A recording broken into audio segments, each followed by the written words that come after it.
Good morning, good afternoon, good evening, everyone. Thank you for joining us today.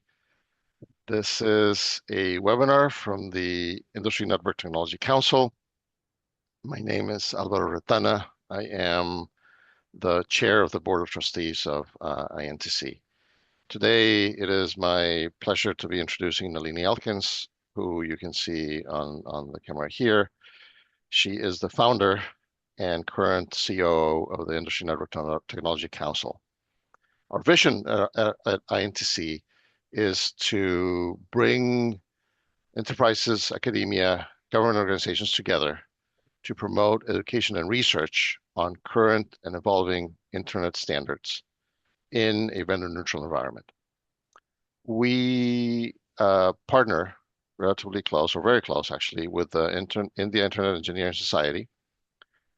The mission is to bridge the gap between India and internet standards. It was founded by a group of engineers in India, and they have, of course, a wide reach beyond just India. Today, as I said, we're continuing our work on quantum education. We have in the past received some grants from Aaron and APNIC on IPv6 and IPv6 training. You have probably seen some of our webinars before. Next slide. The webinars have not only included a multi-year series on IPv6 deployment at enterprises, but also we have talked about security for several of the webinars, talked about new work at the IETF, and our current series is on quantum technologies. You can see all of that at our website at industrynetcouncil.org, where you can get some of the recordings and see what has already happened and what's coming up next. Also, please follow us on LinkedIn at Industry Net Council. This is the current plan for the series. Today is our second installment on how quantum computing will break today's encryption and what is PQC. I have the honor to hand this over to Nalini. Nalini, go ahead, take it away. Thank you. Thanks so much, Alvaro, for the introduction. So let me, as I go on, I'm going to go ahead and turn the video off so that you guys can concentrate on the slides. I've been in the industry for a long time. I've done a bunch of stuff in IPv6 and in security, TLS, and I follow MLS, and now getting very involved in the whole new certs business that is coming up. So this is the agenda for today. And now, don't worry, we'll go sneak up on this, okay? By the time you guys will understand all this stuff. So the reason I'm doing this particular webinar is so that you'll understand all the rest of the webinars that are to come. In particular, the next one will be from Dr. Vadim Lubashevsky of IBM Research. And he is actually one of the co-developers of some of the algorithms that NIST has standardized for post-quantum crypto. But I'm going to tell you something. You know, a lot of times I'm talking to people and they're throwing terms around, PQC, public key, private key, and I can tell within about 1 minute that they actually have no idea what the heck they're talking about. So let's not let that be anybody on this call. No, I'm teasing you. So let's discuss what things are and how they all fit together. So let's start with keys, okay? So this is very easy. So let's just say you have a door key. So if you use the same key to close and open, well, you know, that makes a lot of sense. But that's the same thing in encryption and decryption. Symmetric. What we just talked about is symmetric encryption. That is, you use the same key to encrypt and decrypt. That's intuitively extremely obvious. You know, we all know this. And the other thing, the algorithms that are used to do this are quite fast. So it is used for data transfer. There's something else in the beginning of TLS and many other algorithms. And then you flip into symmetric algorithms for the data, which is quite fast. Oops. So let's talk about something else then. Let's imagine you have one key that closes the door and something else entirely that opens the door. And I'll tell you something. First time this came to my notice, maybe about 10, 15 years ago, when I first started, really getting into this stuff, maybe before that. Anyway, so I was stuck. I'm like, what? What the heck? It made absolutely no sense to me how this could even work. you know and my mom, my late mother, was a mathematician, so then I'm kind of like, mother, you need to help me. So this is called asymmetric encryption. So there's one key that's used to encrypt and another key entirely that's used to decrypt. And this is known, the public key can be known to everyone, and the private key is known only to you or whoever the other end is. You keep that very, very secret. Now, to me, as I say, I got very stuck. I'm like, how could this possibly work? Well, clearly, there has to be some kind of mathematical relationship. But what kind? As I say, I was stuck. How could this possibly be? So, and the reason I'm going into this a bit is because this will become quite important to you as you understand PQC, quantum algorithms, and what Dr. Lubashevsky is going to tell you. So again, this is from my mother. She was a math professor. And so she started with prime numbers. So let's take a prime number. Remember you learned this maybe, I don't know, third grade, something like that, and have completely forgotten about it since? Yes, me too, me too. So a prime number has exactly two divisors. Some people call it two non-trivial divisors, whatever. So anyway, so it can be divided only by one itself. That's what makes it a prime. And so the smallest 25 prime numbers are below 2, 3, 5, 7, etc. So let's have a little question. So what two prime numbers, if you multiply them together, give you the number 15? Again, quite easy. So 3 times 5, 3 is a prime number, 5 is a prime number. So we have 15. Easy. It's like we need to spend $20 million to develop a quantum computer to do this. Seriously, this is what we're doing now? So anyway, but this is one of the things, right? So this was very easy. So what? We're talking 3 seconds it took all of us? Fine. All right. Let's go to this. So tell me what two prime numbers multiplied together give you this number. Not so easy, right? So there we are. So we have these two prime numbers. So this is what the thing is. This is what one of the building blocks, if you will, of of many pre post-quantum cryptography algorithms is this kind of stuff. Actually, it's not prime number factorization, it's integer factorization into primes, whatever. So but that's what's used in security protocols. In fact, there's a very famous algorithm called RSA. And RSA stands for its three inventors, Ron Rivest, Adi Shamir, and Leonard Edelman. And they published this algorithm, which put out the first, well, one of the first methods for this kind of public key, private key crypto system. And RSA is very widely adopted. And these guys are rock stars. I'm going to tell you something. I was at a conference a while back, and I could see Ron Rivest sitting about 5 rows in front of me. These guys are still, man, they're getting on the edge of not being around, but they're still around. So Natch, I have to find some way to talk to Ron Rivest and first tell him thank you for everything he's done. I'm going to tell you, these guys, if it wasn't for some of these people, we would not have the digital infrastructure and banking that we have today. But in any case, this is a high level of how RSA works. Don't worry, I'm not going to go into the whole thing, but you can see they're talking about, choosing primes, modulus, and so on.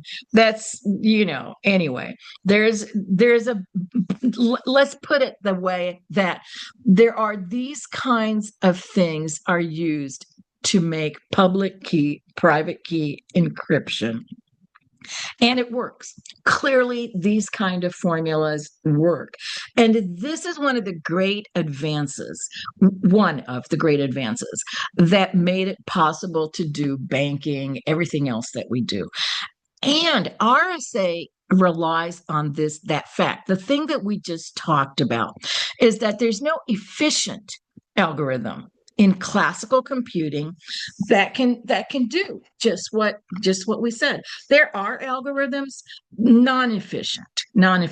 So for many years, people are like, "This is great." There are other encryption algorithms that are used: Diffie-Hellman, elliptical curve, and so on. And those rely on other algorithms. Again, other algorithms that are hard to break with a classical computer. So now we start creeping into the real world. So comes Peter Shor, and he at MIT, he said, if I only had a quantum computer, I could do this on a quantum computer. I could do this large integer factoring. Problem was, he did not have a quantum computer. Well, a few years later, comes along this other guy. And I believe he was working at IBM at this point. And he managed to develop a quantum computer that could factor the number 15. Now, remember, like I said, we all did this in 3 seconds, and he spent $40 million or whatever to factor 15. Seriously, this is what we're doing? But clearly this is only the start, right? But there's the point here. So this is you'll see this all over quantum computing. So this is kind of what we've been building up to. This is the idea, this is what people are afraid of. As this scales, we're going to get to be factoring bigger and bigger and bigger numbers. And so let's just think a bit about why we're doing it this way. And how can quantum computers do this? Well, we talked a little bit at the last session, and if you haven't seen it, go back and look at it.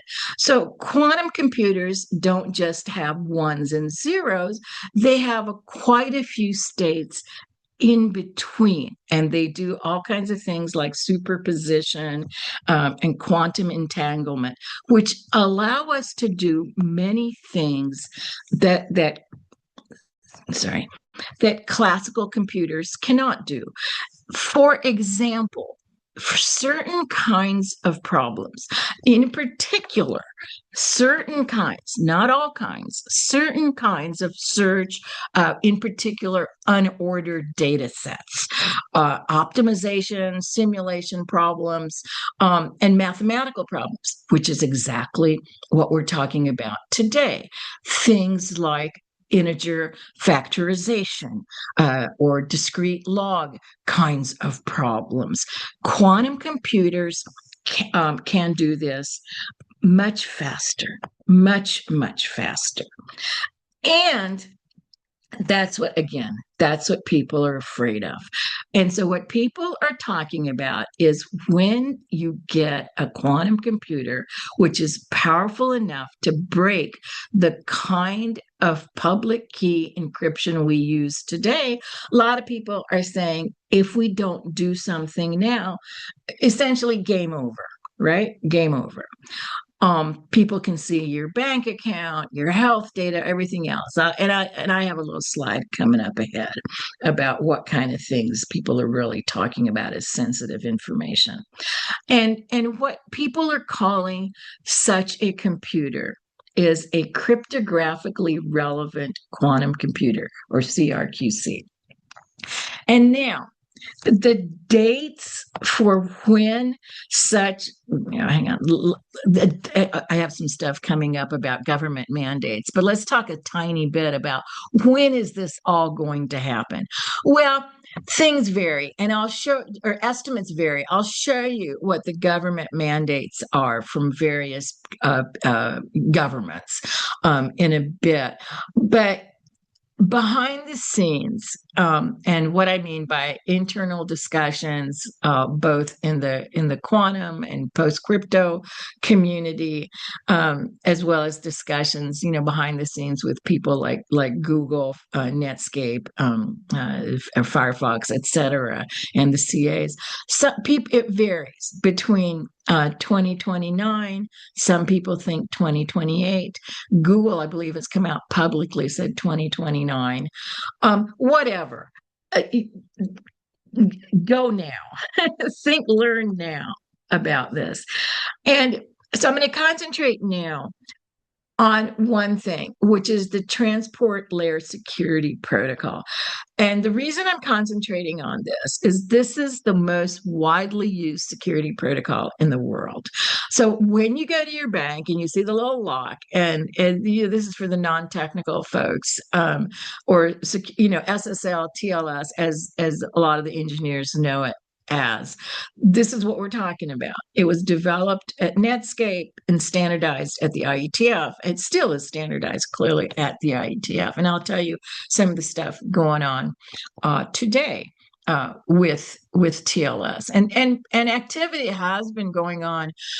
Oh, for heaven's sakes, I'm going to say at least 7 years that a great deal of the conversation at the IETF has been about post quantum crypto and the changes that need to be done. It's a non-trivial change and takes quite a while to do, and it's very, very heated discussions right now. And as I say in a moment, I'll tell you what is going on at the IETF. So let's just take RSA, for example. RSA is used in a number of places: certificate authentication and certificate verify. And it's certificate authentication is we're talking about is two different places: client and server. Is very, very commonly used. This is what's going on right now, and I'll tell you at the end how you, if you want to, how you can get involved with us in this area, and mostly at the cert level. Key exchange, RSA was removed in TLS 1.3, but there's still Diffie-Hellman ephemeral and elliptic curve in TLS 1.3, which some people feel are problematic. And RSA is clearly still used in TLS 1.2. And so I'm going to show you some stuff at the end where I've been going through and monitoring various large financials in India and the US and Latin America. And I'm just going to tell you something. TLS 1.2 is widely used. TLS 1.2 cannot be upgraded to post quantum. So if you're going to start your migration, you might consider starting with getting off of TLS 1.2.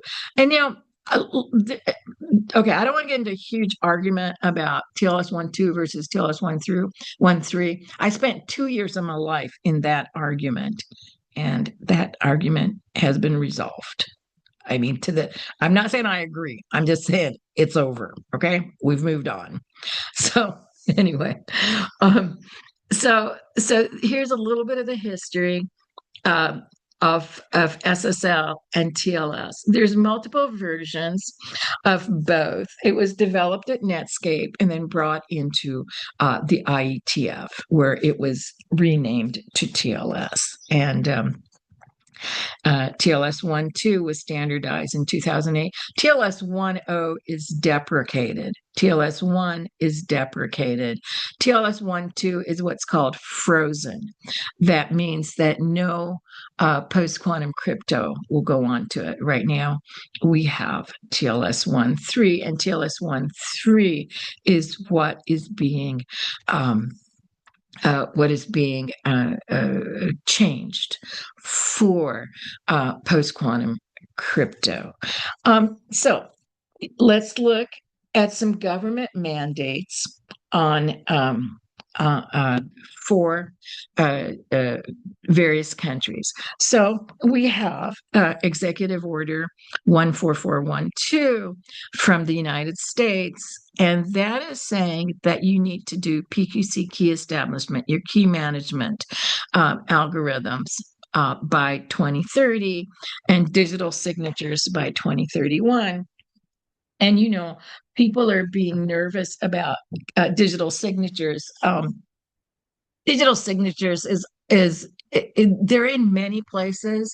That one of the biggest places they are is in certificates, and that whole thing is not completely developed yet at the IETF. In fact, this is a really, really good time to get in and start having conversations at the IETF. On how this is all going to work.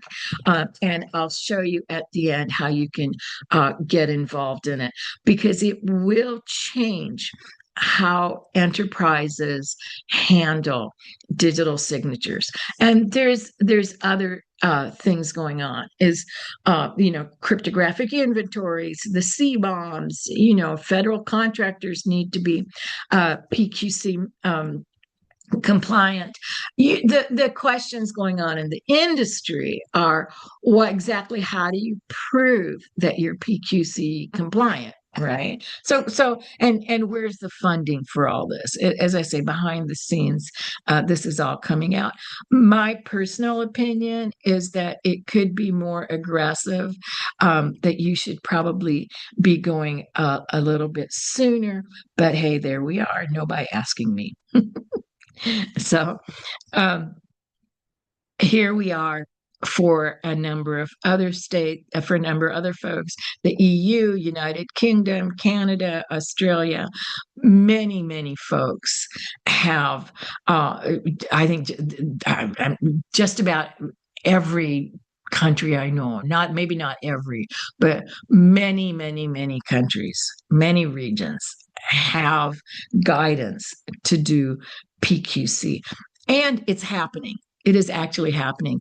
And one of the super interesting things is everybody has their own crypto groups. A lot of folks even have their own NIST.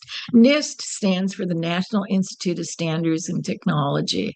But what happens de facto, that is what happens in the real world, is what the United States NIST does has a disproportionate impact. Many people follow what NIST does. And so we at INTC, we work quite closely, as does the IETF. They work quite closely with US NIST. And we've had a number of folks from NIST on, and we will have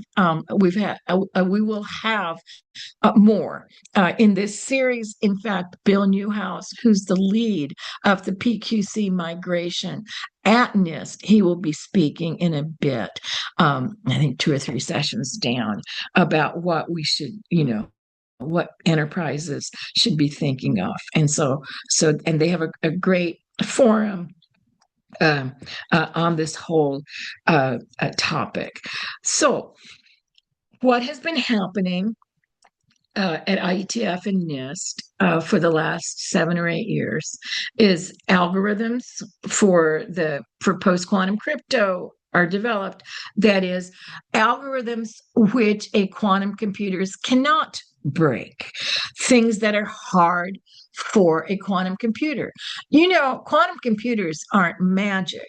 Some people think that if you get a quantum computer, it just does everything at 1,000 times faster than a classical computer. That is untrue. A quantum computer solves certain classes of problems much faster, not every class of problems. It also does not mean that we no longer need classical computers. That also is incorrect.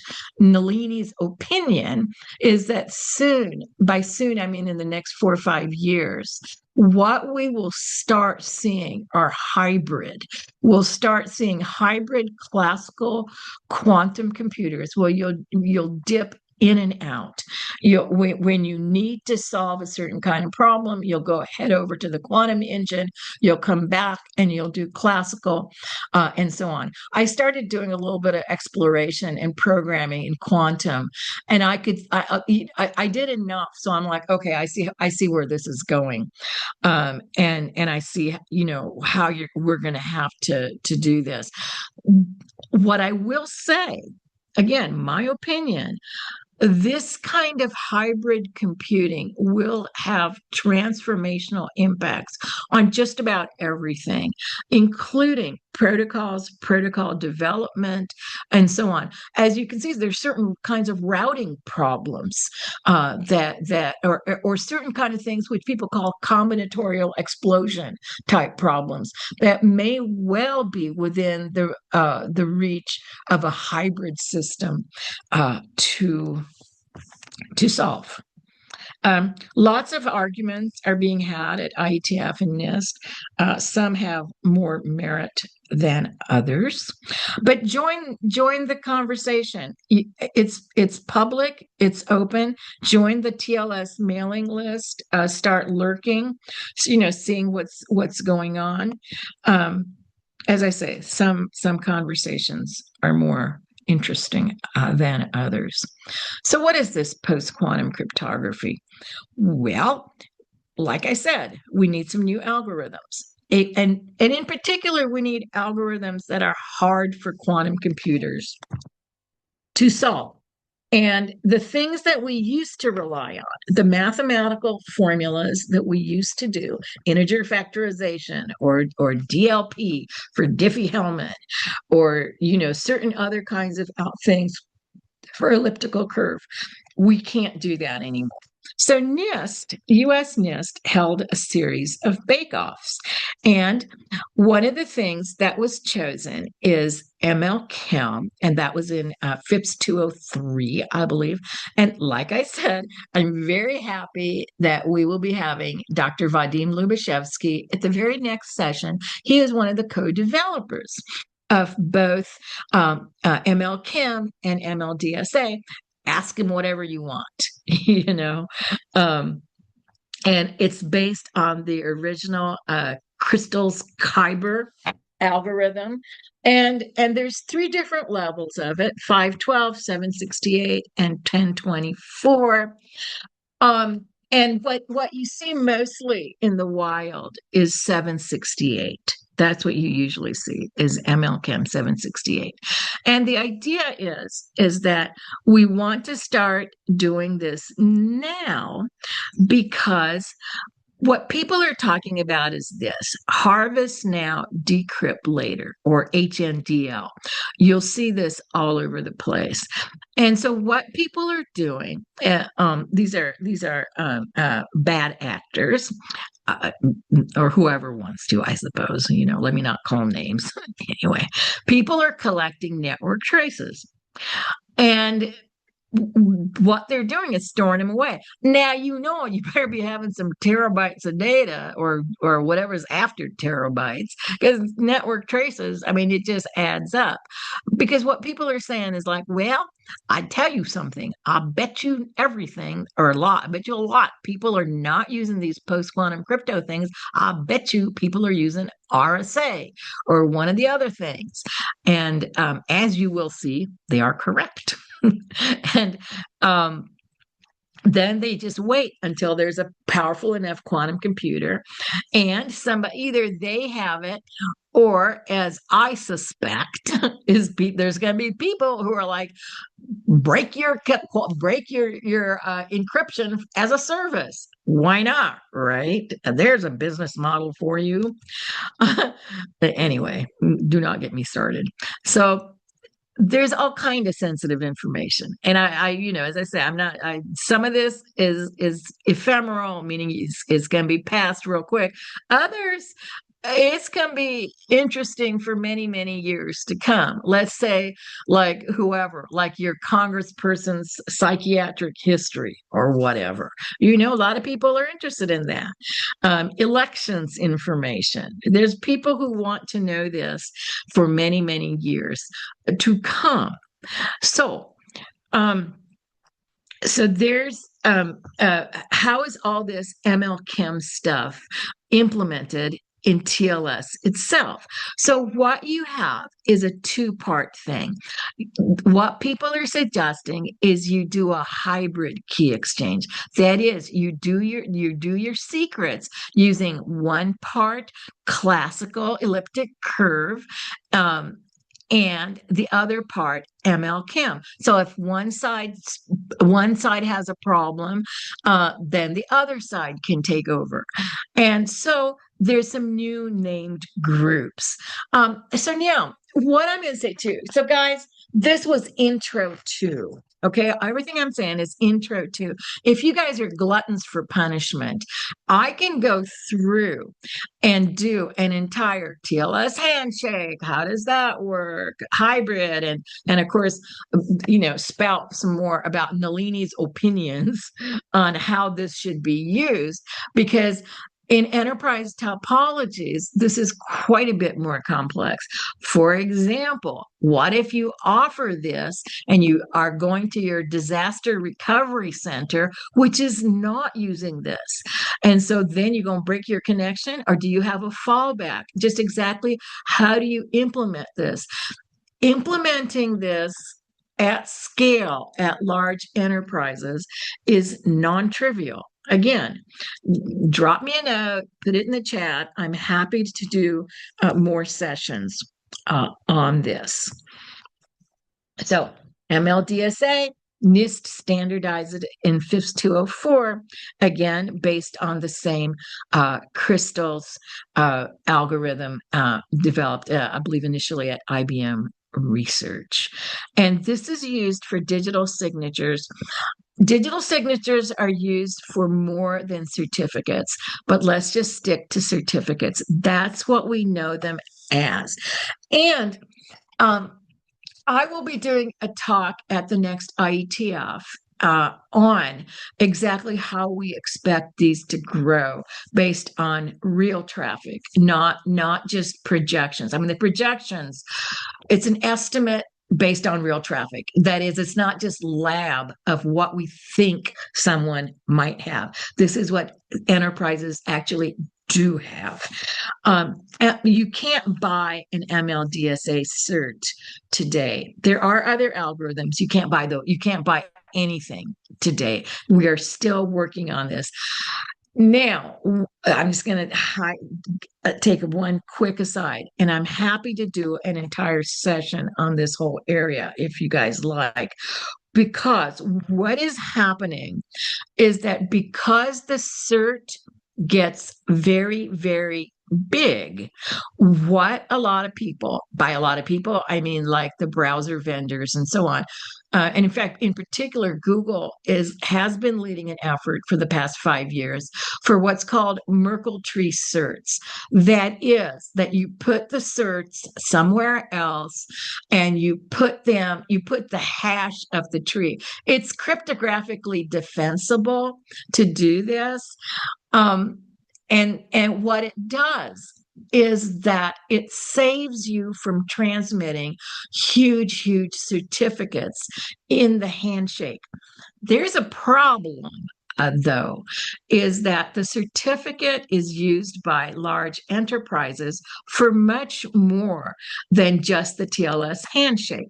For example, they use it later on, maybe to say this guy hacked in. Here's a certificate, and so it's an interesting question as to whether all the payload that's needed is going to be transmitted, what is going to be transmitted. And this is part of the study that we're going to do. And if we don't have everything that's needed for enterprises, this is exactly the right time to get in and start doing the drafts that are needed to make sure it does happen. In fact, just this morning, I was having a conversation with the chairs of the group that's designing some of this, and on this exact topic. And so, if you guys want to work together, then by all means, drop me a note, because there's a window of opportunity,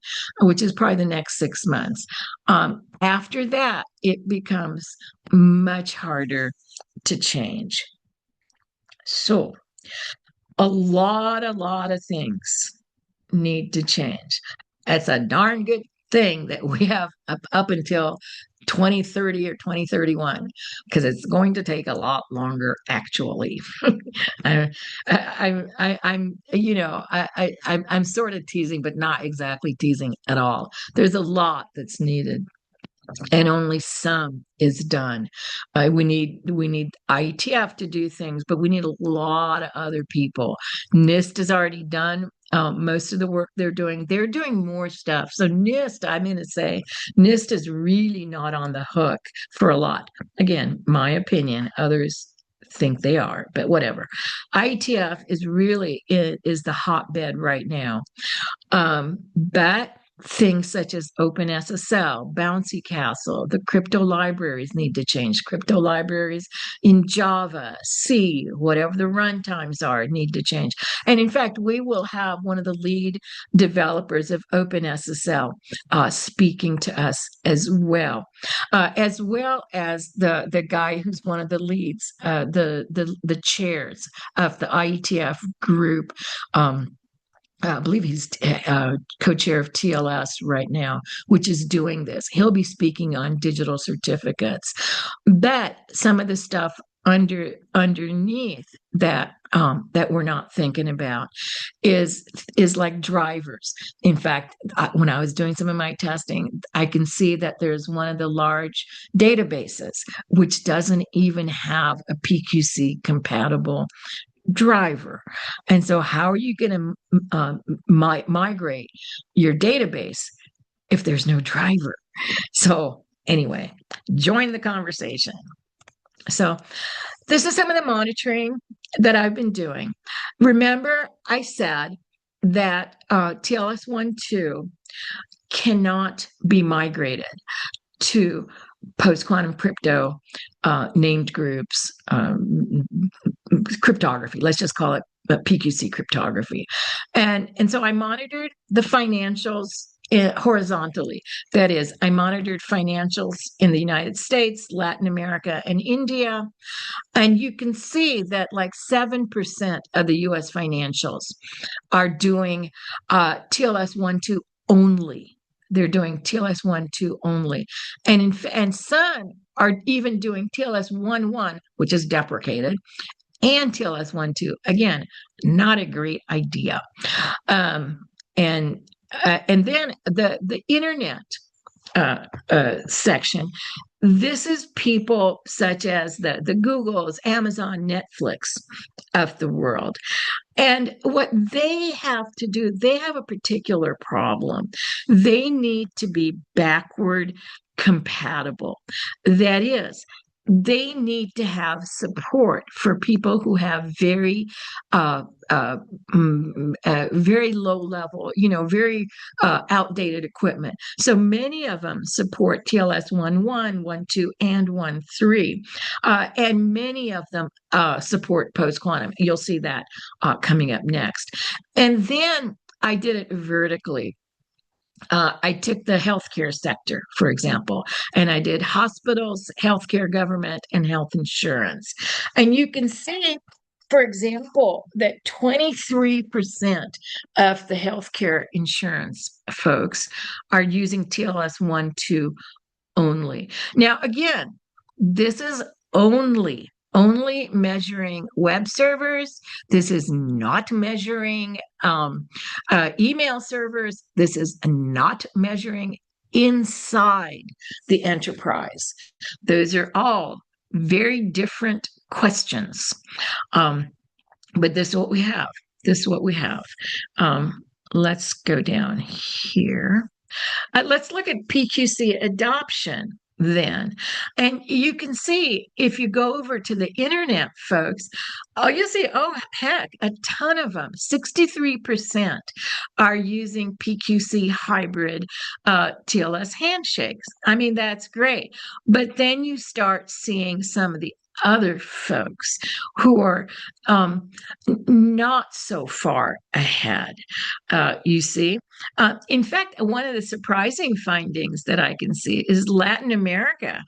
They're doing very, very nicely. They're doing 52%. They're the second one. Isn't that interesting? And then hospitals are well ahead of many other people. And the financials are using PQC hybrid. But this is where we get into the harvest now, decrypt later carrying on. So if you're a bad actor, I mean, you got a pretty good bet.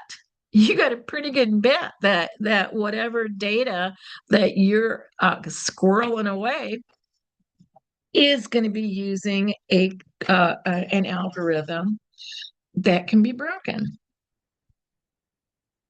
I actually did not do this to help the harvest now, decrypt later, folks. Just teasing. So, as I say, look at how smart you guys all are. You know, all of this stuff you can throw around prime numbers and integer factorization at your next party. Um, Here's my upcoming talk at the next IETF. And right now, I'm going to be presenting this in two different places, IEPG and MapRG. And discussing with the plants. The plants working group is where a lot of the extensions of the PKI standards and deployment advice and all that is carrying all that kind of carrying on is going on, and so I'll be discussing with them.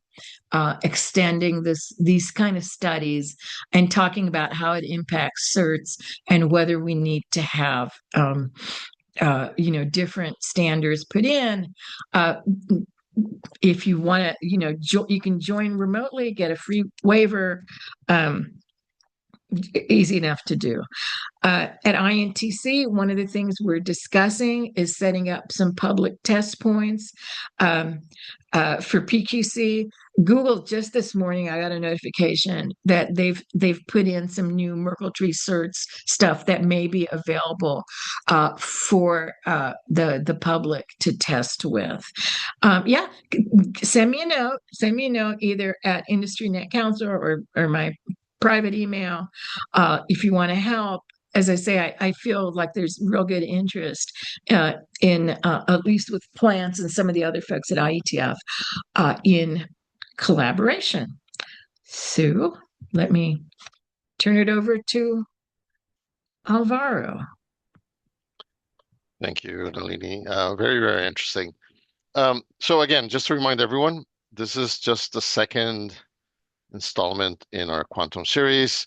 You can go to www.industrynetcouncil.org or follow us on LinkedIn to see what's coming up next. Our next webinar is going to be on July the 28th. This is going to be Dr. Vadim Lubachevsky from IBM Research in Zurich, talking about quantum safe crypto. He's one of the developers of the actual algorithms that are being used. So it's going to be a treat for us to have him be here. As I said before, if you have any questions, please post them on the chat or on the Q&A. Um, we do have a couple of questions, and we have a couple of minutes that we can um, answer them. One of the first questions, Nalini, that came up is why are we putting so much emphasis on public key encryption and not private key? Well, it's together. It's known as the public key, private key. I mean, it's a double thing. I mean, I guess the question is, why did they call it public key encryption? It's a good question why that name came out. No, But sorry. I think the question is why aren't we focusing on symmetric encryption? Since oh, only oh, you oh, and I oh, have the keys, oh, then it's a lot harder for us to break, right? Because there's no oh, oh, prime number, there's no nothing around that. yeah, yeah, yeah. No, well, that's interesting. Well, so there's two things. There's two things. One, uh, as I say, I am happy to do a second talk on how the symmetric key is transferred from the first part. But essentially, the public key, private key part in the beginning establishes the key that's needed for the symmetric algorithm, and it changes with each session. So it's ephemeral. Um, and the problem, though, with breaking the symmetric key, that's a different algorithms. That's not Shor's algorithm. That's Grover's. So quantum computers can use Grover's, but it's not the kind of speed up that we're talking about. And in fact, I kind of got into this. I'm like, I do not believe that that can't happen. But then I sort of convinced myself that it was a fruitless effort to go down and try to break. It's a much even given enough computing power, you can break anything. But it's like a quadratic. I believe Grover says it's a quadratic speed up. It's like 4 times faster than a classical computer. It's not like enormously faster with a quantum computer. And depending on if you order the data set. Did that make sense to whoever asked? That's the issue. And so what people are just saying is just make it bigger. Just make the thing bigger, and then you'll probably be okay. Did that, Alvaro, did that make sense? Sort of. It makes sense to me. Yes. Yes. They replied on the chat saying yes, thank you. Okay, So great. there's a couple of related questions about the time. You mentioned 2029 as Mm. some timelines. One of the questions is, regardless of when we are actually going to get a CRQC, how long is it going to take for someone to be able to use it for bad things or to be a bad actor? Yeah, Meaning, if it took a long time for someone between the time a mainframe came out to the time someone had an actual computer to do yeah. something, how long is this going to take? No, no, no. You're very right. You're very right. So really kind of the process is like first you get something that's big enough, then you have to reverse engineer the handshake, the TLS handshake. I I I, I spent some time thinking about this because I'm like, okay, let me see if I had one, what would I do? Because that's what you need is you need to reverse engineer the TLS handshake. The problem with that, of course, is that it's an RFC. You know exactly how the secrets are calculated.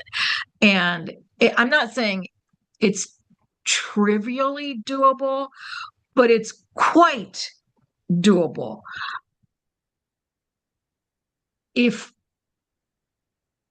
I can, I could probably do it in. I mean, I have to. Okay, so let me say this. Let me put it this way. I have to implement this in one of the crypto libraries because they don't have this. It'll probably take me like 2 days to do, but that's just because I know exactly what needs to be done.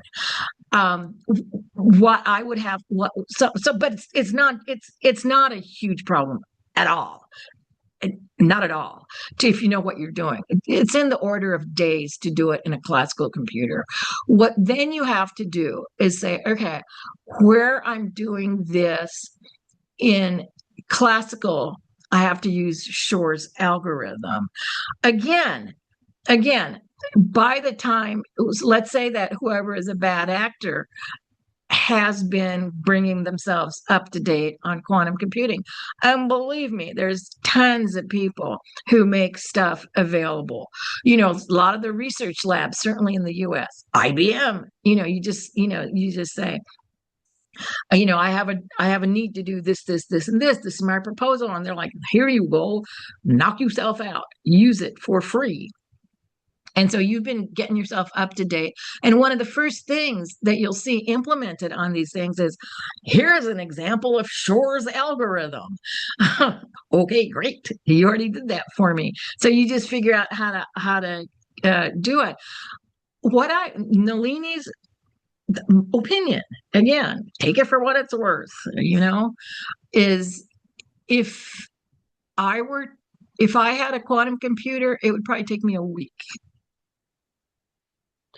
So let me ask you another opinion question that just came up in the chat.